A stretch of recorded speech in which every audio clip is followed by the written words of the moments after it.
Okay, moving on to the Great Basin area.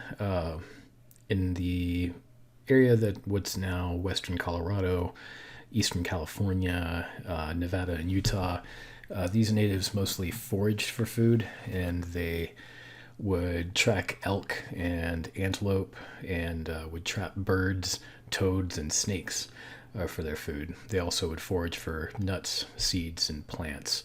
They generally numbered in smaller bands because of the lack of available resources. So these areas out here were drier, less water, not as easy to develop larger populations, but they were quite resourceful people. So in Oregon, we have the Paiute, who are representative of this regional grouping. The northwestern areas. So this is kind of what we would consider the wealthy, and what the Europeans at the time, when they made contact, actually did consider the more wealthy indigenous areas, was that they had a mild climate and abundant rainfall, and that meant a lot of produce that they could create. And so they would harvest the waters and catch sea mammals, shellfish, and fish. And we have evidence of networks over 1,000 miles away where these people traded salmon, caught millions of salmon each year from the Columbia River. There were certain areas in which they would traditionally hunt these fish, and so the Celilo Falls was one of them. And based on those plentiful resources, they would create impressive trade goods, carved bowls, dishes, paddles, canoes. And they also had a society with strict stratification. So these folks even had more of a stratified system because of that wealth. So they had nobles, there was nobility, there were commoners, and there were slaves. So this is an example of the Chinook natives who lived in what's now eastern Washington, kind of around Aberdeen in that area there. Western Washington. And they would build these cabins, essentially, called plank houses, usually close to the water, close to their resources.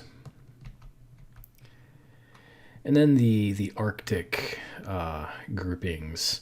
The extreme cold discouraged agriculture, but there were people that were able to survive up there. The Inuit lived in what's now northern Canada, and they hunted and fished. They harvested whales, seals, walruses, and some followed the caribou herds seasonally. You can see what I've tried to highlight here is all the various housing that reflected the environment that these folks lived in and reflected the resources available for them. So you can see the Inuit housing here, the Chippewa housing there, and I've shown you the plank house and the Paiute kind of teepee-like structure, and then the Dakota teepee, and then the more substantial things like longhouses from the Haudenosaunee, and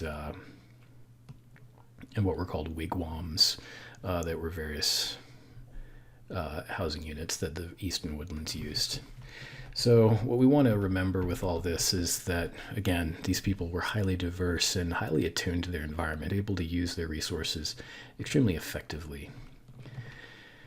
And their farming methods were quite effective. So Native Americans farmed in a way that we would call organic farming.